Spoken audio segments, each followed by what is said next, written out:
Pessoal, vamos lá. Donald Trump e Jair Bolsonaro. O encontro dos dois para terça-feira.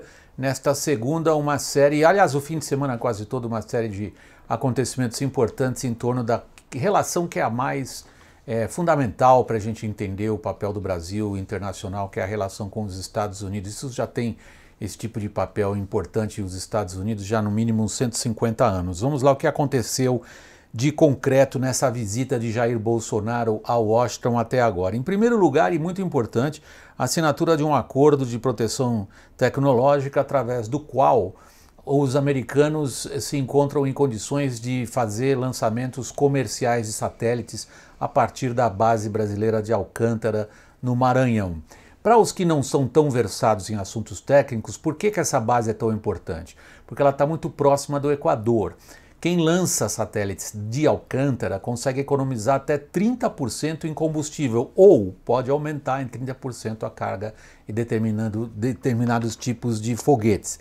É extraordinariamente vantajoso. Os dois países vinham discutindo esse assunto há 20 anos, desde o último governo do Fernando Henrique. Parou no Congresso na época do PT, no primeiro governo do Lula, porque se achava que a soberania brasileira estava em risco e a saída que se arranjou é que os Estados Unidos não terão, digamos, uma extraterritorialidade no território brasileiro. Eles terão uma instalação onde o acesso será restrito em comum acordo com os dois países. O que está em jogo aí? Por que essa questão é tão espinhosa? Porque se trata do acesso brasileiro à tecnologia de mísseis. Este é um assunto do qual os militares brasileiros nunca gostaram muito. Os militares brasileiros sempre se sentiram apertados por dois tipos de tratados internacionais. O Tratado de Não Proliferação de Armas Nucleares, que limita a transferência de tecnologias nucleares sensitivas, e o Missile Technology Control Regime, como o nome diz, o regime de controle de tecnologia de mísseis. Os Estados Unidos e outros países também, não só os americanos, sempre exigiram que o Brasil obedecesse às regras, que são bastante restritivas, e se trata aí no fundo de acesso à tecnologia de mísseis. Assunto resolvido. Outro assunto pendente é comércio. Há uma tentativa de favorecer o comércio entre Brasil e Estados Unidos, sobretudo através de medidas de um acordo de bitributação. Agora está todo mundo sentado, né? A gente discute acordo de bitributação com os Estados Unidos há 40 anos. 40 anos. Esse acordo poderia facilitar um pouco o comércio, que no fundo entre Brasil e Estados Unidos é pouco. Vejam só, o Brasil e os Estados Unidos têm 100 bilhões de dólares entre si em comércio. Vocês acham que isso é muito? Não é. Isso daí é 6 vezes menos do que o comércio entre os Estados Unidos e o México. E olhem que a economia brasileira é 2 vezes maior que a economia mexicana. Aí vocês têm uma ideia de quanto falta para os dois países, Estados Unidos e Brasil, melhorarem as suas relações comerciais. Há uma série de estudos de cooperação militar na área tecnológica. Isso aí foi muito facilitado por um acordo no qual o governo brasileiro deu uma grande contribuição não interferindo, que foi o acordo que levou a Boeing e a Embraer a fundarem uma terceira empresa para a exploração de um determinado tipo de jato comercial. Agora, ali está envolvido o projeto de um transporte militar, um avião, pela Embraer com a ajuda dos Estados Unidos também. Eu me pergunto o que teria acontecido se o Brasil tivesse comprado lá atrás os F-18, são caças modernos que continuam em combate americanos, mas aí houve aquele episódio da NSA bisbilhotando os telefones da Dilma, ela ficou irritada e jogou os F-18 no lixo. Os F-18 são fabricados pela Boeing. Outro resultado concreto dessa permanência, dessa visita do Bolsonaro a Washington, foi o gesto do Brasil de abolir a obrigatoriedade de vistos para alguns países, Canadá, Austrália, Estados Unidos e Japão. Nós estamos evidentemente esperando a reciprocidade. Pelo jeito, vamos esperar sentados. A política dos americanos em relação a vistos é bastante restritiva, particularmente em relação ao Brasil também. Vamos agora ao segundo capítulo desse vídeo, que vai ficar longo, mas eu acho que o assunto vale. São as demandas brasileiras. Nós temos uma demanda antiga, que é apoio dos americanos para o Brasil ingressar no clube dos ricos. Isso era visto na época do PT como uma espécie de anátema. Como assim entrar no clube dos ricos? Queremos fazer parte do clube dos pobres. O PT dividia o mundo numa espécie de luta de classes, sul contra o norte. Era uma bobagem na qual se acreditava, mas aí vocês veem, quando as pessoas acreditam em bobagens em relações internacionais, o dano causado ao país é muito grande e o Brasil está atrasado nessa demanda de fazer parte das economias mais ricas do planeta. Elas estão na OECD.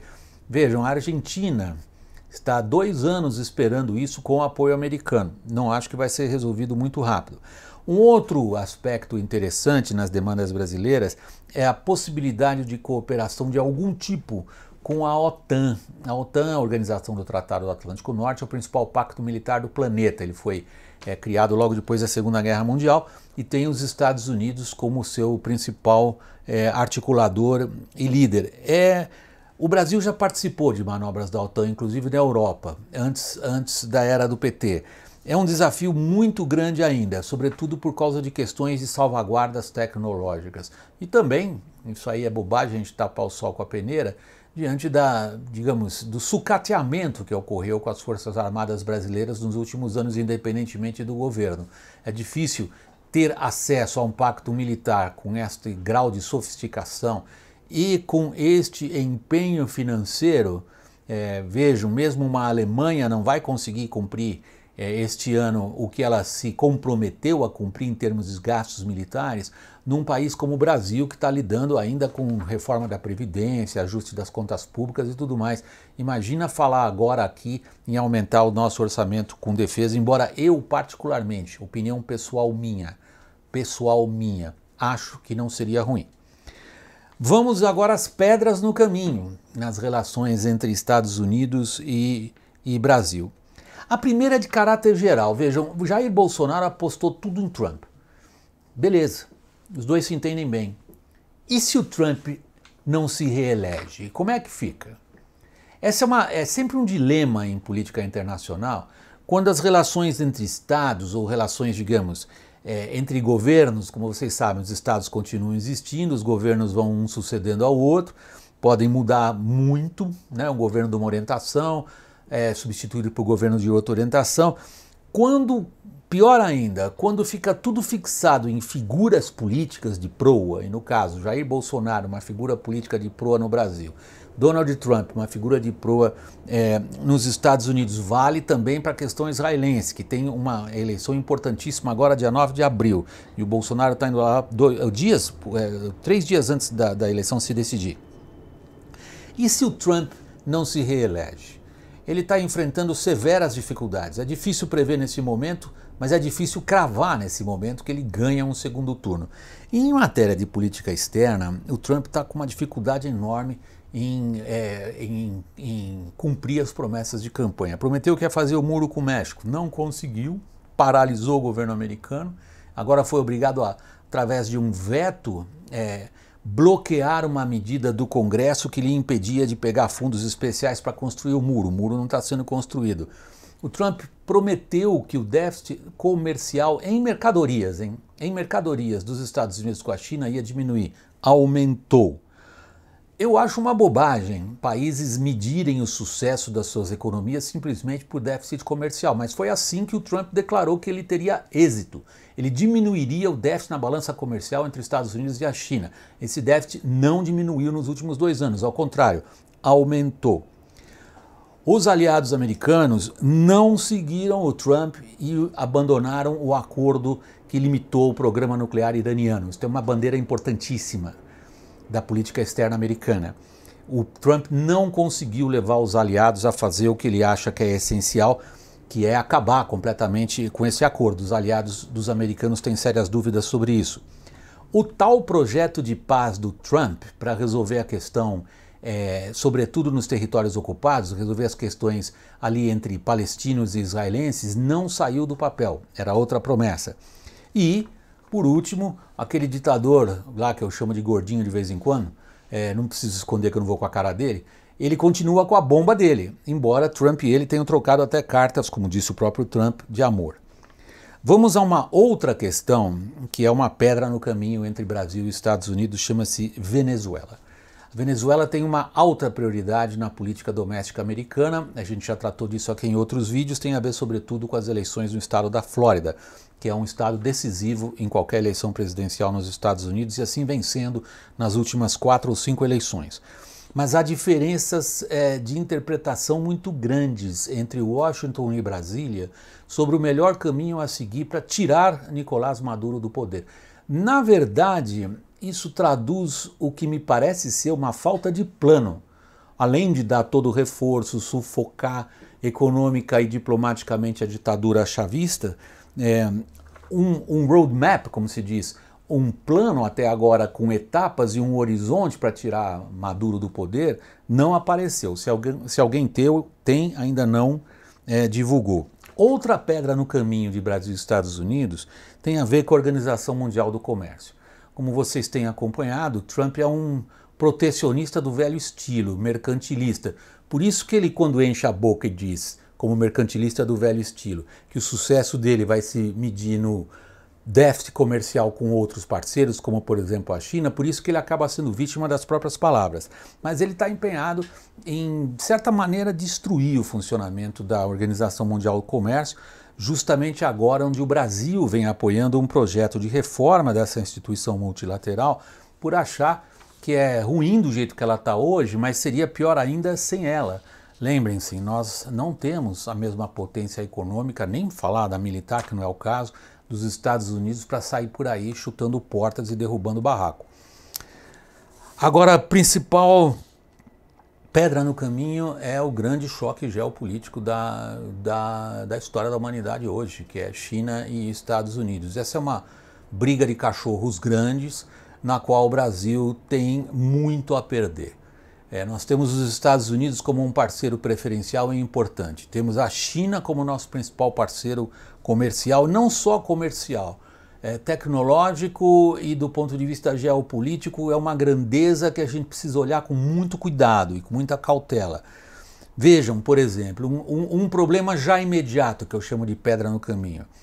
Trump quer afastar empresas chinesas do fornecimento de equipamento para rede. Eles já estão, o nosso 4G funciona, eles já estão no 5G. O Trump não quer que empresas chinesas forneçam equipamentos para 5G por suspeitar que os chineses utilizem esse equipamento também para fins de espionagem. É uma suspeita com algumas, digamos, razões fundadas, mas eu quero não entrar nesse aspecto tecnológico específico da questão de quanto que os chineses, ao fabricar equipamentos para redes de comunicação 5G, transformam essas redes em órgãos de espionagem em benefício próprio do regime chinês. Eu queria era ressaltar a vocês um outro aspecto. Trump fez esse pedido a aliados europeus. Os aliados europeus andam chateados com Trump. Eles não entraram nessa. Eles se recusaram a seguir o chamado do Trump a evitar que essas empresas chinesas de fornecimento de tecnologia 5G participassem de redes nacionais. Como é que vai ficar com a gente? Ponto de interrogação. Aí a gente, quando entra na China, a gente começa indo para um outro aspecto da visita de Jair Bolsonaro a Washington, que é ter levado esse circo. É um circo mesmo, inclusive com muita palhaçada.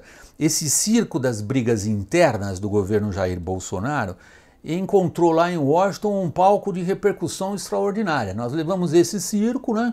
Nós estamos com essas brigas intestinas, como eu disse, se tornando cada vez mais expostas e cada vez mais sérias, e nós encontramos em Washington, Brasil, um grande palco para expandir ainda mais esse circo das brigas internas. Por exemplo, o Brasil, integrantes da delegação brasileira vão lá em Washington num evento e aproveitam para falar mal da China.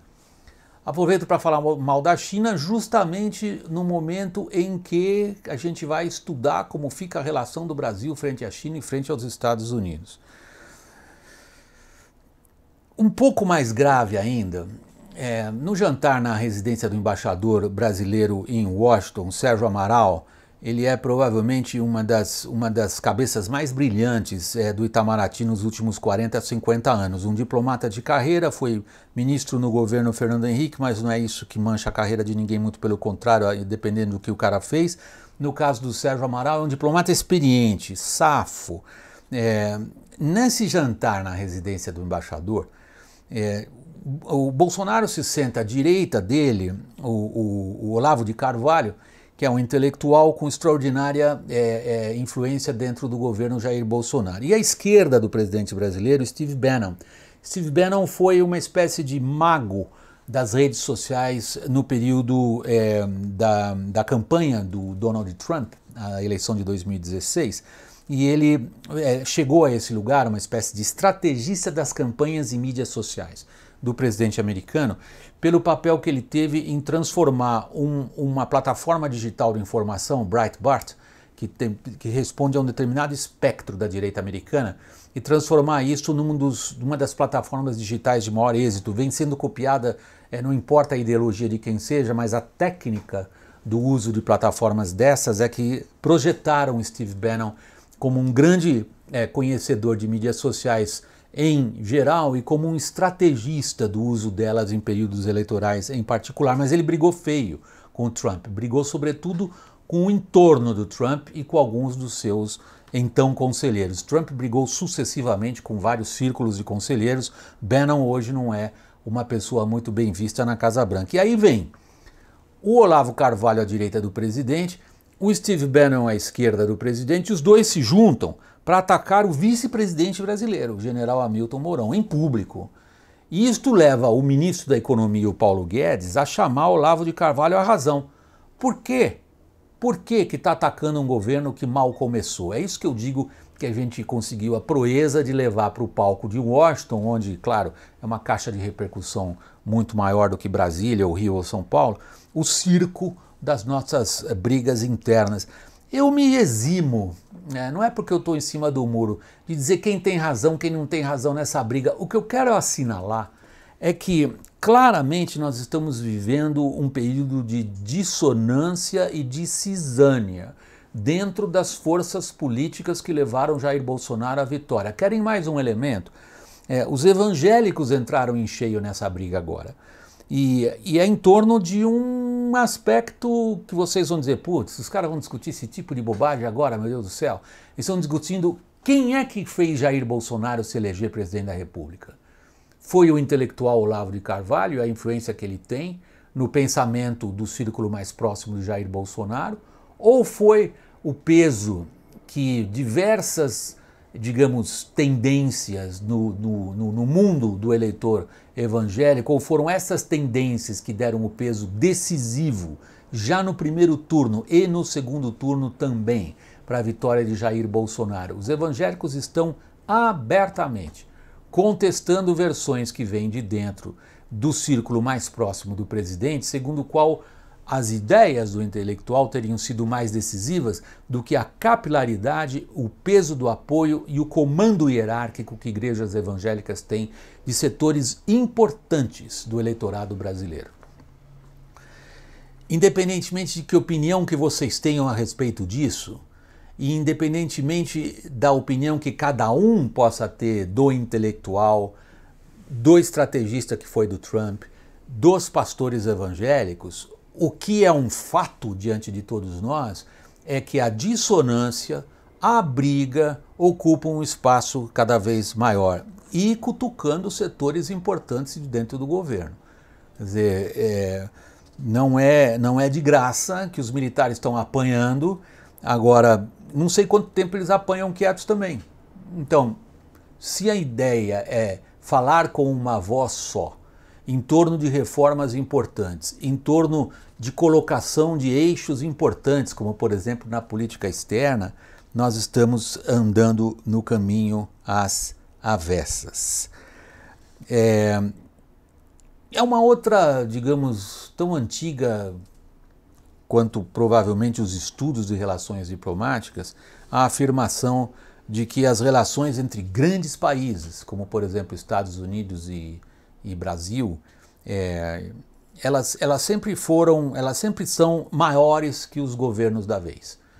há grandes, digamos, elementos, por exemplo, o número de brasileiros que vai para os Estados Unidos, o peso que isso teve na relação entre os dois países, foge a qualquer controle governamental, dá uma demonstração onde estão os nossos valores, tem uma projeção muito grande em termos do entendimento entre os dois países, mas é sempre uma lição, e é isso que eu queria voltar, boa para qualquer governo, entender que estas relações entre países, elas transcendem, elas são maiores e elas vão num prazo muito mais longo que os governos e que as figuras políticas da vez.